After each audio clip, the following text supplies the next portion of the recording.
and welcome to a new episode of Monroe MustHangs. I'm your host, David Spiegel, and here with me today is one of the longest tenured members of the Monroe Athletic Department and one of the most influential ones as well. Please welcome Jessica Rayford. Hello. Hi, David. Hey, Jess, thank you for joining me today. Before I go on too far, I want to make sure I get your titles in there. Associate Director of Athletics and Director of Sports Medicine for the Monroe Athletic Department. And we're going to get into how that all came to be with such fancy titles. But first, I want to just say hello and acknowledge that you've had a pretty eventful year so far dealing with everything we have to deal with in life and athletics. So how are you doing? Well, thanks for asking. I really do appreciate that. So far, so good. COVID has been insanely fun. So it's been an adjustment. I had a baby in April, as most of the people who tune in know. Her name is Jules. So I have DJ, who's 6, and Jules, who's 6 months now. So yeah, just finding that new normal, like every other Mustang out there and every other Monroe person out there, just finding that normal. And we got flipped upside down, now just trying to come out of it. But in addition to personal, also trying to make sure that Monroe Mustangs have an opportunity, right? That I find like that's the biggest piece for me. That's the biggest thing I miss, is being around the thing that we love to do, especially sports. Like, we're so privileged to work in a sports environment, to work in a fun environment.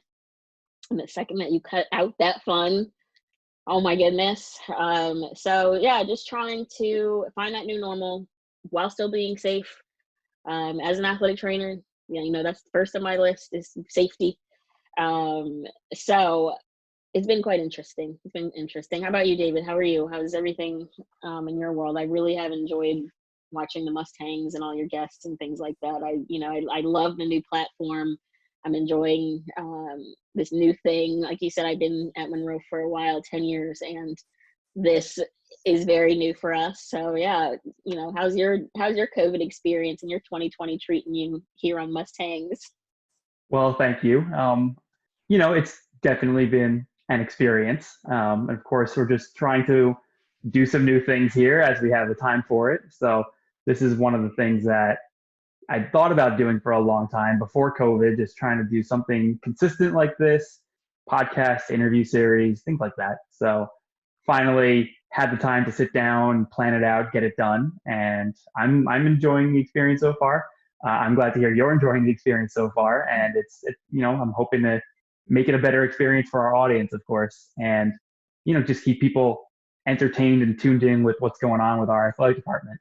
Because, of course, as you said, we don't get the fun part right now of game day and practices. Well, we have practices, but game day and having a live audience and competition and all those thrills. So, just getting used to what work looks like for us right now has been definitely different. But I think you have a lot more to say about that than I do, because you're experiencing a whole lot of different things than I am right now. Because, I'm usually confined to these 4 walls right here, which works for me, but you don't get to really do that. So we could jump right into that as well right now, is that obviously we have to change a lot of things because of what the world looks like right now.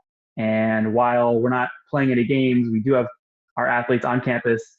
We have them working out. We have them working with their teams and practicing. And of course, when you have that, you have your athletic trainers that need to be on top of it. So what are some of the experiences like right now in the first couple of weeks with athletes back on campus and just having to change all these protocols? Well, so first, I want to back up just a little bit and tell you that Monroe College and the athletic training department, we are staffed and we're prepared for this. And I want to say that the 10 years that I've been with Monroe College as the head athletic trainer and then director of sports medicine, all of the administration has given me and the athletic department so many tools to grow the health and safety of sport. So I'll tell you what, we were prepared because we have a large staff. So that means we have the knowledge and the manpower to take on this pandemic experience. I'll tell you, I've been, I know other athletic trainers in the area, New York, Connecticut, New Jersey, other institutions as well. And some don't have athletic trainers, some furloughed, athletic directors, administration, trying to figure it out with health and safety. But how do you figure it out with health and safety when you don't have a health and safety staff? You have to hire a new one or go out and find one. And then so now your focus is on, okay, my health and safety staff, right? I'm telling you, for us at Monroe, since we had this great infrastructure of athletic training, this great infrastructure of sports medicine set in place for the last 10 years, it made jumping in a little less stressful. We have a great team physician, Dr. Yasmin Dar. She's out of specialty orthopedics, and she partners with Montefiore in New Rochelle. And having her on staff, and then we have, in addition to myself, we have Andrew, Bobby, Morgan. We just hired Amanda, and we're looking to hire Micah. But the staff, as you can imagine, like I just mentioned, I'm giving all these shout outs because it was already there, and so it made my job so much easier.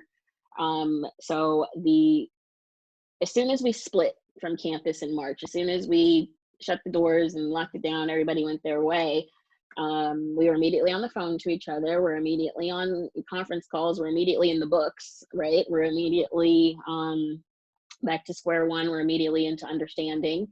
But again, with the people that were already there and that have been there and know the ways of Monroe College, understanding our student athlete and all of these things, it made it very easy to get started. And so bouncing tons of ideas off of each other all summer long, when we finally got to that day to pull the curtain up, if you will, and everyone starts moving in, it's going well. It's going well, honestly. We definitely have set rules in place that I'm happy that everybody has abided by. The coaches have been phenomenal, and everybody just wants to get to the end. However you get to the end is the plan, right? So all hands on deck. We've done several rounds of testing of student athletes. We're keeping insanely clean. We're keeping masks, obviously, and it's not fun. Again, this is not fun, but we have been well equipped with the tools to take it on. And I feel it's obviously everybody gets stressed, and then you get stressed and they don't. So we have this kind of effect going on right now. But I'll tell you what, we are good. We approach things on the sports field, and I feel like a lot of my analogies when going into COVID are very sports-like, and you have to be resilient, you have to be tough, and you have to, change the game if you need to, go back to the playbook, but that's what we're doing, and the coaches have been great, student athletes have been amazing, athletic trainers have been even better, and it's great, David, honestly. It sucks, but it's good. It's this bittersweet yin and yang thing happening, so it's good. I think if there was one thing I was confident in during all this, was that our sports medicine department would be prepared for it. Thank you. Yeah. Obviously, it's just over my last 3 years at Monroe, I think the athletic training department has been one of the most consistently, I'm not sure what the word is for, but just consistently spectacular, I guess would be the right word for it. Well, I'll tell you what, in sports medicine and all medicine, and especially for us where we're responding to emergencies, if a student gets injured, goes down severity, I think the word you're looking for is consistent. That's it. Consistency. We're consistently consistent. We do the same thing all the time, and we don't vary from those things, right? There's an expectation and there's a standard to keep everybody safe, and we make sure that we meet that standard, and it can't go left or right, and so we're consistent. And I think that, period, That is for sure. And just such an important piece to our athletic department. I think a big contributor to why we've had so many successful teams over the last few years. And I've observed it Mhm. myself, just even going on some trips to bowl games and the World Series and other championships, that you just see the relationship between some of our student athletes and some of our athletic trainers is so strong. And I think that's because they've all grown to trust our athletic department, and within good reason, because they know that they're being really well taken care of. And I know just throughout this whole COVID process, the one thing that was communicated as very consistently was what the new safety and health protocols are going to be for us. And seeing it put into place now, and just, I haven't been on campus too much myself, but hearing back from all the coaches that I've been interviewing and just speaking to on a weekly basis, saying that, things are going well, things are going fine with practice. It's a little bit of extra work to have to deal with it, but it's what we got to do to reach the ultimate goal of playing in January and February and March. So obviously we're going to do what we have to do, because this is what we do and what we love. Yeah, absolutely. I'll tell you, it's just and I think a lot of people can attest to it. COVID is a testament to who you are as an individual. It's a testament who you are as a coach and a player. We as coaches, we go out every day and talk about make an adjustment, and you watch the playbook, and you're doing all of these different things to get to that championship, to win. And I believe that sports is a microcosm of life, and everything that happens in sport that you're going to find in life, and vice versa. So here we are, we're, our backs against the wall, we're a little bit challenged, but now's that time where put your money where your mouth is, and work harder. So the practice is not the same as it used to be. So what, and if it hasn't made you more resilient, then maybe you're not listening, or you're not working as hard, So it again, yeah, it hasn't been easy, but again, I think it's what's making the next athlete out of you. And whatever that means to you is what it means, just making the next person out of you. Yeah, I would have to say that this generation of student athletes is going to be experiencing things that a lot of generations before them didn't experience, and hopefully generations after them don't have to experience either. Yes. But let's go a little bit farther back. You said you've been with Monroe roughly 10 years. What are some of the biggest changes you've seen? Let's say with athletic training to start, in your time from beginning till now. Oh, sure. Actually, every day is a change, and that's why um, the last 10 years have been so great, interesting, good. When I first started at Monroe College, there was no athletic training, there was no sports medicine. President Jerome hired me and said, do a good job, make a sports medicine department. He said, don't let me down. And here we are. So we started from the bottom, and we needed to hire physicians, orthopedics, set standard operating procedures into place, establish pre-participation physicals, just make sure that when the student athlete is committing their entire time, that they are being safe. There's no underlying pre-existing conditions that might impact them from playing. We just want to make sure that we're getting the most from the student athlete, that we're giving them the most, and they're getting the most, and vice versa. So just putting all these things into place. Again, sports medicine is not just the when stuff happens, but we're preventing it as well. So having a place to go when you're just feeling sore, or just to get you at your best performance, right? However we can get you at your best performance, because at Monroe College, we ask a lot, as do most institutions, right? You need to be up at 6 o'clock in the morning. You need to go to bed at midnight. You need to get all A's, and you need to win championships. And this is not a drill. This is what happens, and this is what we live by, right? We practice 12 months a year, and we might have Sundays off, maybe sometimes, right? But we have tournaments, and we do it big. So we make sure that when we're asking somebody to perform at this level, we assist you with the tools necessary to get the job done. And so this is what I started 10 years ago.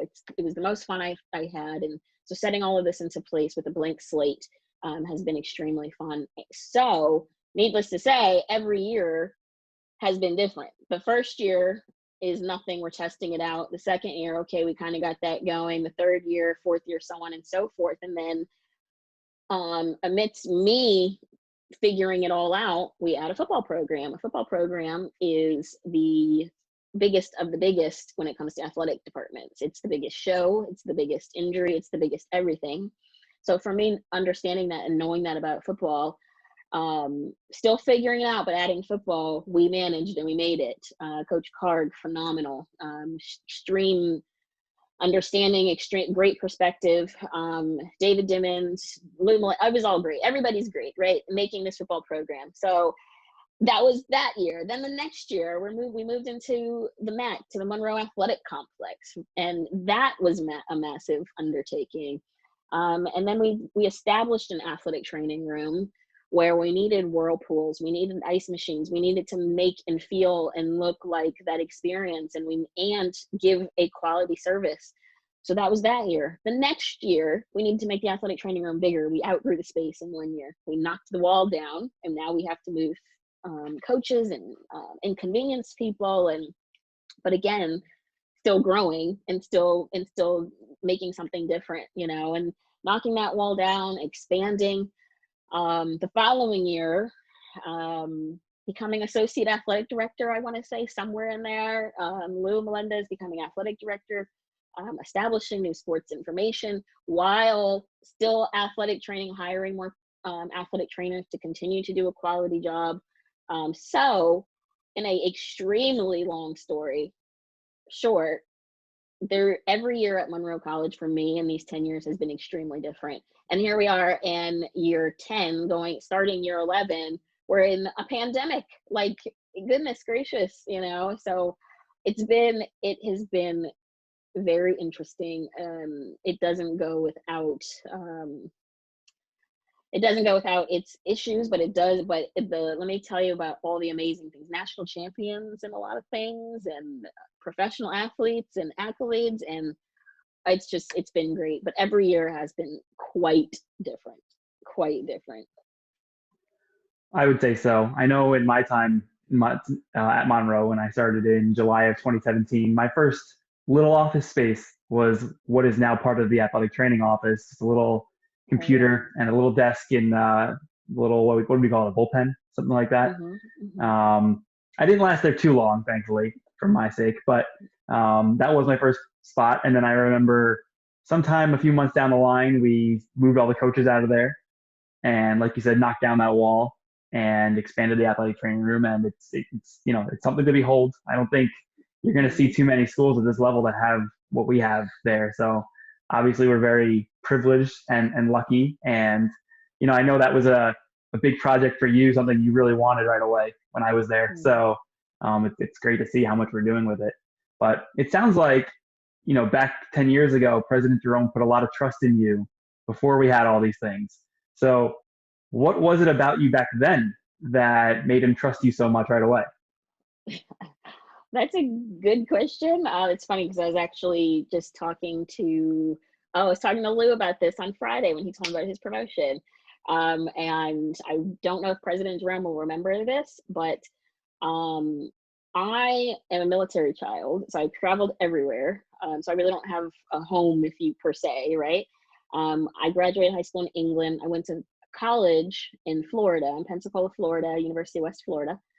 And after that, I did my master's degree in Kentucky, in Barberville, Kentucky, tiny little town. So I'm all over the place, but New York has always had this glitz or glam for me, since I was young, and the movement of it, the hustle of it, the whatever of it has always attracted me. And in my interview with President Jerome, when we finished our interview, he says to me, he said, your country, you're Southern. He's like, but you're New York. He said, you're New York. You're a New Yorker.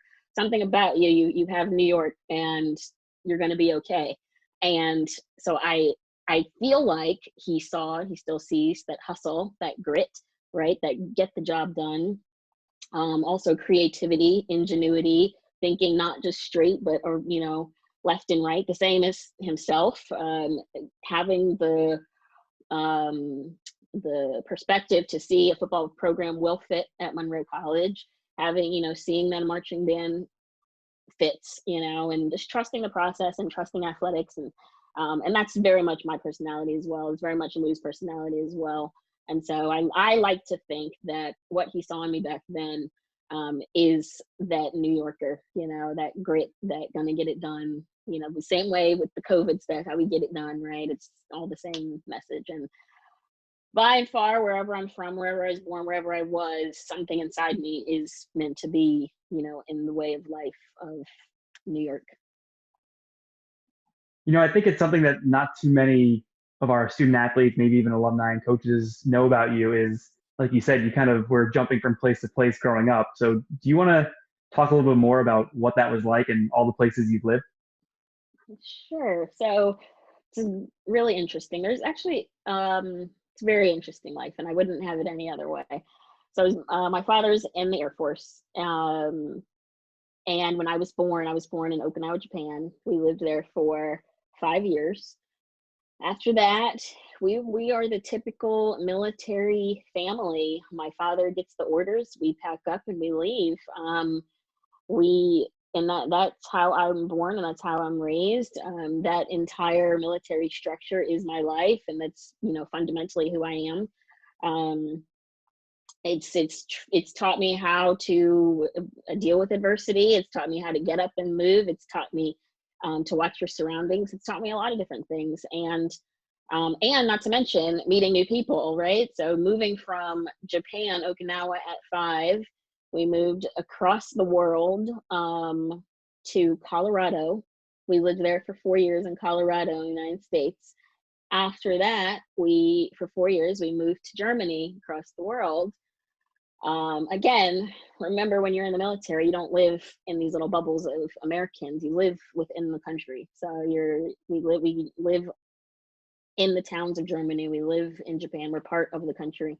So meeting people, learning the language, learning the food, being accustomed to something different is our life.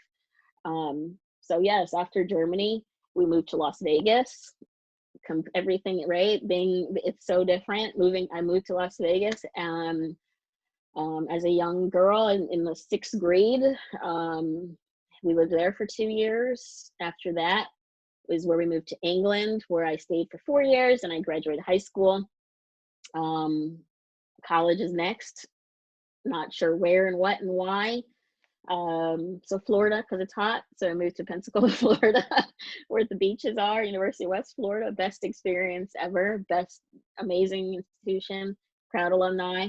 And then a friend of a friend gave me a chance in Kentucky to be an assistant athletic trainer in Barberville, Kentucky, which is NAIA, where I got to master my athletic training education that I got in Pensacola. I feel like in Kentucky at Union, that's the basis of a master's degree, right? To take what you've learned and get better and get better and get better. So in the middle of Kentucky, all we had was sports. So at Union College, the enrollment is 600 students, 550 were athletes. So the entire institution is athlete. It's all run by, that's what keeps the lights on. It's everything, right? And so again, it gives me an opportunity as a young athletic trainer to just absorb everything, right? So we had a football team, there's tennis, there's swimming, there's cycling, there's everything. It's approximately 27 sports also at Union College with these 550 athletes. And it's where I mastered. And then coming over to Monroe College, here we go, 10 years. And so that's basically my story of Okinawa, Japan, of acquiring all of these different tools from my parents and the United States government and the United States military, because as a dependent in the military, we are expected to act and be and perform a certain way. And all of those influences have put me right man, right spot, if you will. I'd say you're definitely in the right spot now. But jumping all around the world, going from country to country, from state to state, where did you find sports and then eventually sports medicine?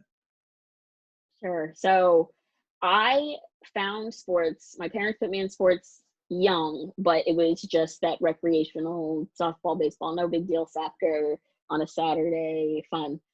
I found sports in England when I was in the 10th grade and looking to meet more friends, wandered into a gym and people were playing basketball.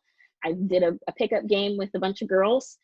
Those same girls are my best friends to this day, and played basketball with them, found that camaraderie, found that physicality, found just that friendship that that everybody knows you find when you're with sports, when you're part of a team. And I joined the volleyball team, I joined the basketball team, and I joined the softball team. I joined the track team.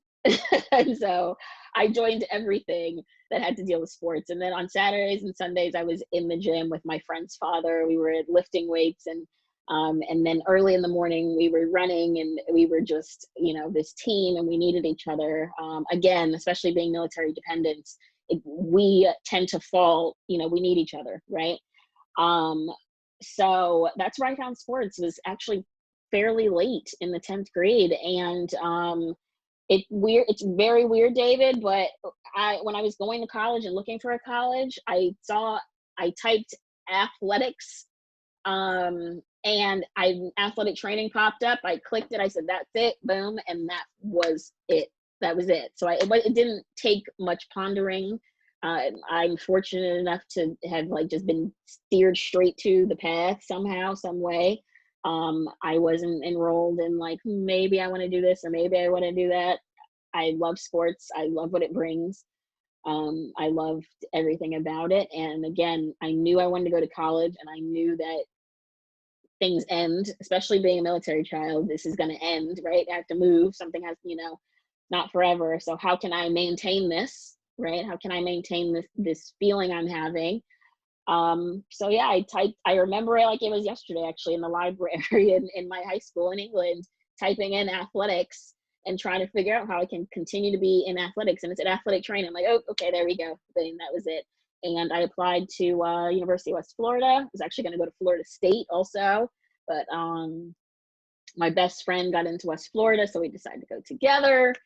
And yeah, it was like that. It was just quick light bulbs. I know it made me feel good. I know it made me happy, and I just needed to keep it the same. So thus is sports, and here's athletic training. And I'm 5'1", and there's no way I was going to be a pro at anything. And I lived in England, so no one's seeing me do anything. So okay, I need to do. It still makes me happy. How can I maintain this happiness? So that's how it happens. And that's a heck of a story. So it's nice to just know where you're going, I guess, at a certain point. I wouldn't say I necessarily found my way into athletics the same way you did. I kind of had to figure things out on the fly throughout college, but here we are. Can't say I'm upset about it. Hey Mustangs, I just wanted to tell you about the brand new Monroe MustHangs sideline store, powered by our apparel partner BSN Sports. Create your own unique piece of Mustang gear by choosing from hundreds of apparel options, colors, graphics, and your choice of the new Monroe MustHangs logo collection. Throughout the month of October, you can take 20% off your order of $85 or more by using the promo code OCT20, that's OCT20, at checkout. Visit the Monroe Mustang sideline store at monroecollegemustangs.com/shop and gear up for the new school year. So I think an athletic trainer, at least from my outsider perspective, gets to experience a lot of different things with athletics, a lot of highs and a lot of lows. So I want to stick to some of the positives there. What would you say have been, as an athletic trainer, some of the best things that you've experienced? Some of the best things are the everyday cliches of helping an athlete. You see them injured, and then you get them back on the field. But what I take it a step further at Monroe College, the best thing for me is the fact that most of our student athletes, a lot of our student athletes, don't have access to an athletic trainer or that health and safety. So the student athlete and the parent tend to take that side of themselves for granted. And so it's not just that cliche of, oh, he got surgery on his knee, he did 6 months rehab, and now he's back playing.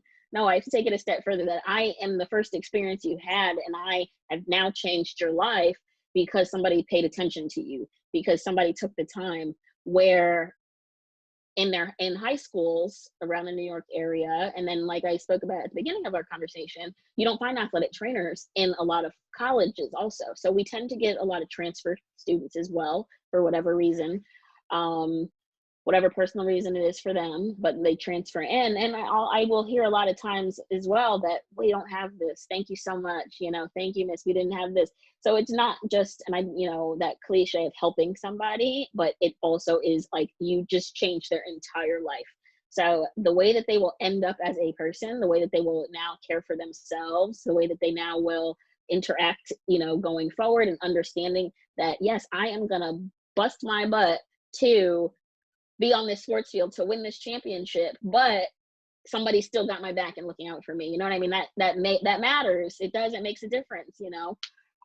So that, I think, is the number one positive thing. Is I just have to just take it a step further, that just the joy that it brings, to a person, and in every day, even because everybody needs somebody to complain to. So if we're on the road in Colorado, you experience, David, you've seen how many times I get knocks at the door in the hotel. I have a headache. I'm like, okay, what does your mother normally do in this situation?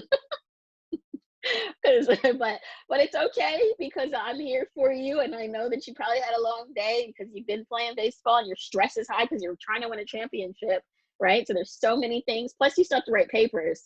Student athletes have it hard, right? So I empathize with a student athlete very well. So a lot of the positives, like I said, are just that interaction, just that human interaction, just changing their life, changing their perspective a bit. And that's the best part. Again, I can definitely say holding up that soccer trophy and holding up, those championship trophies, that rocks too, don't get me wrong. But that is once in a whatever. But on a daily basis, what wakes us up in the morning and keeps smiles on our faces, and then that positive stuff is changing people's lives. And it's not, again, I have to just say it over, it's not just the little rehab. It's the fact that no one paid attention before, now people are, it does something to people, thank you.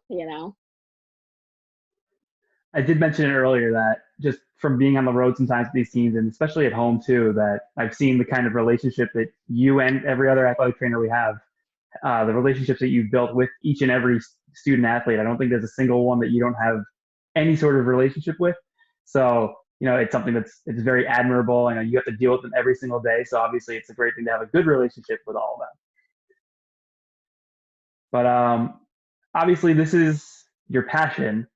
And over the years at Monroe, you not only grew the trust as an athletic trainer, but also as an administrator. So what was the process of also adding the Associate Director of Athletics title to you, and the process of transitioning into a more administrative role with the college?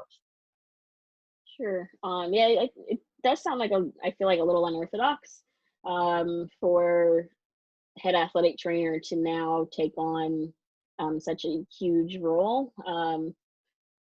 The same way that a baseball coach, though, let's be clear, a baseball coach can take on a bigger role, right? That's a little unorthodox as well. So it's not necessarily the position of athletic training. It's just the fact that you have a whole nother job, and how did you get this other job? So I feel, and I like to think that I almost had no choice, because when I started at Monroe College, I started so ground level, and every day, like I mentioned before, was such we had to be creative, if you will, that I was constantly in the executive vice president's office, or even in the president's office, or in the CFO's office. And I was constantly having to insert myself in these people's offices, so that way that we could accomplish the sports medicine goal that President Jerome and I talked about in my interview, right? So when I was hired, I had do this job, do it well. To do this job and to do it well meant that a few things needed to change infrastructurally and policy-wise within athletics, and I needed a lot of things. So the fact that I needed a lot of things meant that I was, knocking on several doors a lot of the times. Whether that meant I need a little bit more bump in my budget, or I needed an extra bus, or I needed, because if somebody's having surgery now I'm introducing this concept of a student athlete tears their ACL, and they can't go home. They need to get surgery right away, so that way they're ready for the next season. And just understanding the culture behind athletic training and the urgency that we take people to the doctor. They're gonna get surgery immediately. They're going to be in the dormitory. So just introducing new concepts and new cultures that are associated with athletics, where athletics is not just linear, right? You just don't show up and put your sneakers on and play your game and you don't go, right? There's other things. There's a lot of things that are factors. So the other factors were not necessarily established when I arrived.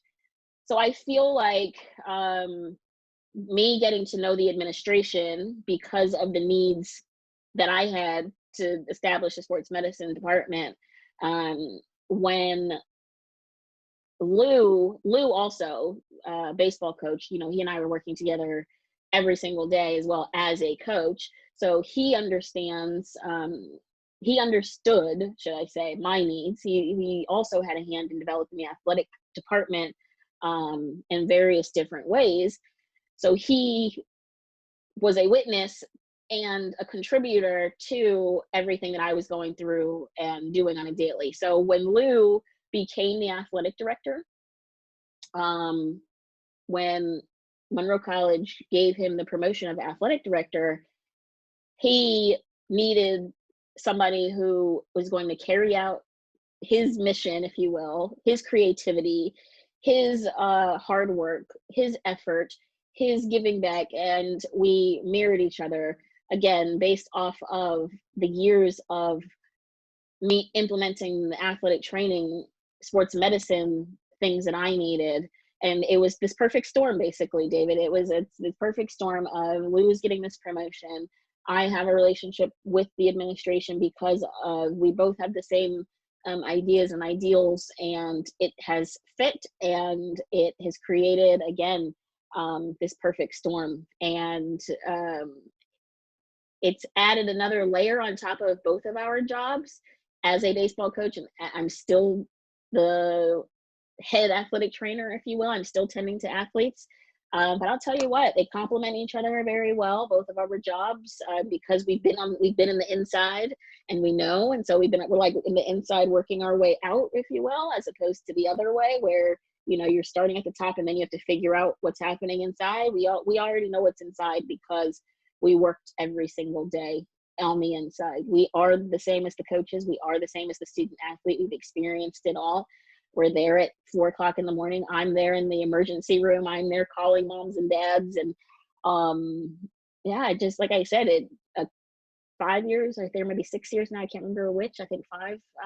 But it just was this perfect storm of meetings, if you will. And the president of the college and David Diamond, they recognized it and made it work. I'd say one of the things that you taught me, and of course you were so instrumental in bringing me here, so of course thank you for that. But one of the things that you taught me very early on in my tenure at Monroe is that our department is very much like one big family. And I think that starts right at the top. And I know that you and Lou Melendez have always had such a strong relationship together. And I think that's part of the reason why our department runs so well, is that the two of you are not like yin and yang. It's not like opposites. You just know how to work with each other. And can you just tell me a little bit more about establishing that relationship between the two of you and kind of what that looks like? Because I know it goes beyond athletics, beyond work, and it's just one of the great things about our department. Yeah, well, thanks for recognizing that. So again, a little unorthodox because yes, Lou is my boss on paper, but remember, we as baseball coach or as coach period, and as athletic trainer, there is a relationship that gets established at the beginning of every single season. The head coach and the athletic trainer sit down and have a conversation. These are my expectations, and these are my expectations, and we need to get this done. Like I said, athletic trainers have the same goal in mind. We are trying to win too. We want to bring happiness. So for years, I am the baseball athletic trainer. And so Lou and I have had to have a relationship for his players. So if one of his players, his main pitcher, let's say his ace pitcher, has a pulled hamstring, Lou Melendez, when is he playing? When is he playing? When is he playing? When is he playing? When is he playing? Right? So this is just examples. And for me, coach, coach, coach, right? So it's a communication thing. We've had to establish this line too, these boundaries early on, be coach, athletic trainer. And again, it happens with every sport. It happens with, I could talk to you about Jeff Brewstead. I could talk to you about Marcus DiBernardo. We have these communication boundaries set in place to get to the same goal of getting everybody successfully on the field court to play. And so Lou and I have always had to listen to each other. Sometimes he doesn't like it. Sometimes I don't like it. Sometimes you love it. Sometimes I love it. We come to an agreement. And again, that was established on day one. So taking it a step further into the athletic director world that we have, it's just our nature, if you will, right? Nothing has changed. We approach things very pragmatically, and we approach things very much the same as if the student is injured, right? Okay, these are the things I need. These are the things this is reality. And we kind of, we manage it in that respect. We both possess very good listening skills and communicating skills. With those two, it forms respect. I firmly believe that if you listen and then you communicate, it's not like this, it's not a secret. It then creates respect. So the relationship Lou and I have is respect, and it has turned into friendship. And again, thank you for recognizing it. But yeah, it definitely makes it an easier situation when you've had 10 years of communicating, especially when it's just focused about the same thing over and over. It's athletics, we do this every day, it's our baby. He's been in athletics your whole life, so we have made it our business to figure this out, and I feel like we're doing well, and all we have is room to grow. Like, I cannot wait for the next couple of chapters of the Monroe Mustangs. And you say plenty of room to grow. And actually, one of the next topics I wanted to bring up was, again, when I started right in the summer of 2017, one of the things that was happening here that started, the process started before I was here, was creating another athletic department entirely, the Monroe Express. I know you and Lou especially had a lot of say and a lot of work to do with this. And what was that like? First deciding that this was something that Monroe could do, and then seeing it become a reality. That's a good question. I actually, I laughed because I forgot about that. Like, we have so much to talk about, right, normally, and then, oh yeah, that's a whole nother conversation. That's a whole nother topic. And then it just blew my mind, like, oh, there's a whole other athletic department. It's it's unconventional. It doesn't happen. Especially, we just finished the last 40 minutes discussing athletic training, baseball coach, and personal lives, and now we're going to discuss another athletic department. So again, I think it's, again, right man, right spot, and it was one of those perfect storms. It was one of those Lou Melendez, Marcus DiBernardo what ifs, right? And the good thing about our what ifs and our creativity is, at Monroe College, we're allowed to have it. And so that helps tremendously. So when you say why at Monroe College, it's because, again, somebody's listening, and we start this process of talking, right? And then it builds their respect. And President Jerome, again, David Dimon, they just nothing but trust and respect for Lou and I, but also intelligence, because they understand what X's and O's mean and what logic means. And, oh, so this is the product, this is what's happening, and it makes perfect sense. Is if we can all understand what makes perfect sense as intelligent people, mixed with respect, we get an entire athletic program. It was interesting getting it started, again, just like how we started football. But getting it started was interesting. It was fun. We got to know a lot of different people. We interviewed a lot of coaches. It's fun. And that is the number one thing to all my student athletes, or who, and people who still haven't found the way.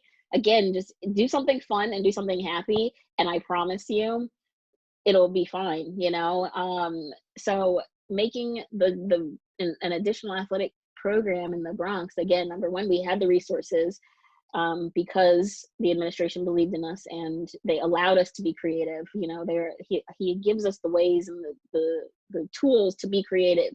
So if we're creative already and we have the tools, it's not that difficult, So interviewing a lot of coaches, Alaire Premiano, who is the heart and the soul and the backbone and the workhorse and the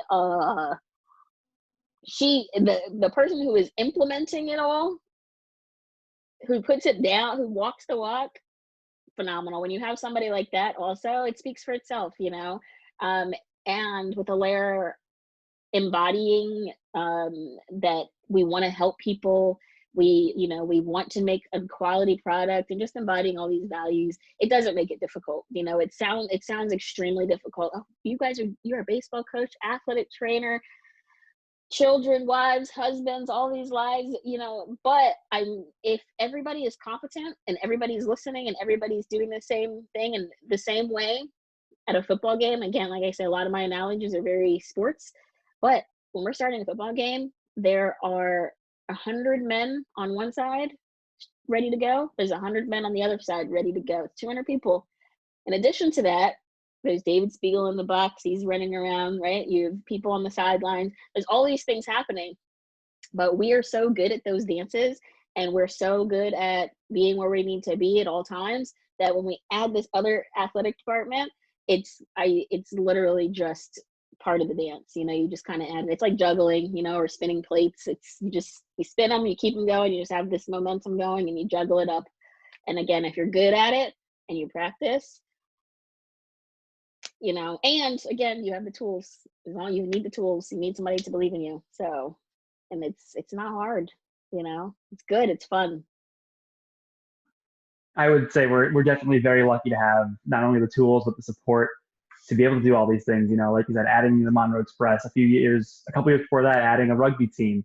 This year, adding an esports program that's going to be building and building over the next couple of years, things like that. I think even just the things that I get to do because of all those walls that you guys broke down to allow me to do something like Monroe MustHangs, or rebuilding our websites and social media pages and all that stuff. I think that's one of the reasons why I love being here so much, is that I don't have to necessarily do all the battling that you and Lou have to do, but I know because of what you guys do, I get to do all the things that I like to do. So again, thank you for that.